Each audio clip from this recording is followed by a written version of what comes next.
ನಾನು ವಿಡಿಯೋ ಮಾಡ್ತಾ ಇರುವಂಥದ್ದು ಇವತ್ತು ಹೆಣ್ಮಕ್ಳಿಗೆ ಯಾವಾಗಿಂದ ಅವರ ಸ್ತನಗಳಲ್ಲಿ ಹಾಲು ಉತ್ಪತ್ತಿ ಆಗೋಕ್ಕೆ ಸ್ಟಾರ್ಟ್ ಆಗುತ್ತೆ ಅನ್ನೋದ್ರ ಬಗ್ಗೆ ಇವತ್ತು ತಿಳಿಸ್ಕೊಡ್ತಾ ಇದ್ದೀನಿ.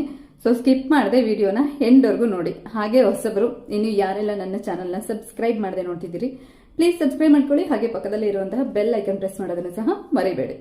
ಓಕೆ, ವಿಡಿಯೋ ಸ್ಟಾರ್ಟ್ ಮಾಡೋಣ. ಹೆಣ್ಮಕ್ಳಿಗೆ ಯಾವಾಗಿಂದ ಅವರ ಸ್ತನಗಳಲ್ಲಿ ಹಾಲು ಉತ್ಪತ್ತಿ ಆಗುತ್ತೆ?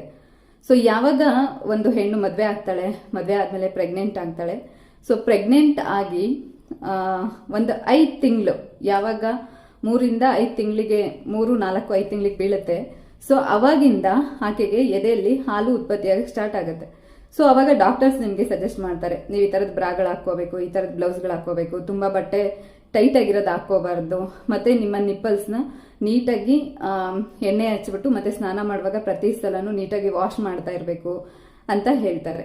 ಸೊ ಏನಕ್ಕಪ್ಪ ಅಂದ್ರೆ ಈ ಡೆಲಿವರಿ ಆದ್ಮೇಲೆ ಎಷ್ಟೋ ಜನಕ್ಕೆ ನಿಪ್ಪಲ್ಸ್ ಇರೋದೇ ಇಲ್ಲ, ಅಂದ್ರೆ ನಿಪ್ಪಲ್ಸ್ ಒಳಗಡೆ ಹೋಗಿರುತ್ತೆ. ನಿಪ್ಪಲ್ಸ್ನ ತೆಗೆದು ಹೊರಗಡೆ ಎಣ್ಣೆ ಹಚ್ಚಿ ಮಸಾಜ್ ಮಾಡುವಂಥದ್ದು, ಇಲ್ಲ ಸ್ನಾನ ಮಾಡುವಂಥ ಟೈಮಲ್ಲಿ ವಾಶ್ ಮಾಡುವಂಥದ್ದು ಮಾಡಲಿಲ್ಲ ಅಂದ್ರೆ ಡೆಲಿವರಿ ಆದಾಗ ಏನಾಗುತ್ತಪ್ಪ ಅಂದ್ರೆ, ಯಾವಾಗ ನಿಮ್ಮ ನಿಪ್ಪಲ್ಸ್ ಫ್ಲಾಟ್ ಆಗಿರುತ್ತೆ ಅಲ್ವಾ, ಸೊ ಅಂಥವ್ರಿಗೆ ಏನಾಗುತ್ತೆ ಅಂದ್ರೆ ಡೆಲಿವರಿ ಆದಮೇಲೆ ಮಕ್ಕಳಿಗೆ ಫೀಡ್ ಮಾಡೋದಕ್ಕೆ ತುಂಬ ಕಷ್ಟ ಆಗುತ್ತೆ.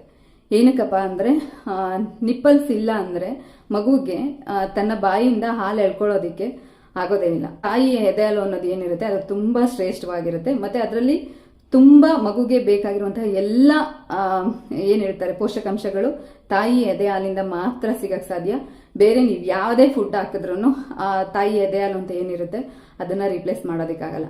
ಸೊ ಕೆಲವ್ರು ಏನ್ ಮಾಡ್ತಾರೆ ಅಂದ್ರೆ 1 ವರ್ಷದವರೆಗೂ ಕುಡಿಸ್ತಾರೆ, ಇನ್ ಕೆಲವ್ರು 1.5 year ವರೆಗೂ ಕುಡಿಸ್ತಾರೆ. ಪ್ರತಿಯೊಬ್ಬ ಹೆಣ್ಮಗ್ಳು ಯಾವಾಗ 5 ತಿಂಗಳಿಗೆ ಬೀಳುತ್ತೆ, ಸೊ ಅಂತ ಟೈಮಲ್ಲಿ ನಿಮ್ಮ ನಿಪ್ಪಲ್ಸ್ನ ಆ ಟೈಮಿಂದ ನಿಮ್ಮ ನಿಪ್ಪಲ್ಸ್ನ ನೀಟಾಗಿ ಸ್ವಚ್ಛವಾಗಿ ಇಟ್ಕೊಳ್ಳೋದಕ್ಕೆ ಟ್ರೈ ಮಾಡಿ. ಸೊ ನಿಮ್ಗೆ ಅರ್ಥ ಆಯ್ತು ಅನ್ಕೋತೀನಿ ಯಾವಾಗಿಂದ ಹೆಣ್ಮಕ್ಳಿಗೆ ಬ್ರೆಸ್ಟ್ ಮಿಲ್ಕ್ ಸ್ಟಾರ್ಟ್ ಆಗುತ್ತೆ ಅಂತ.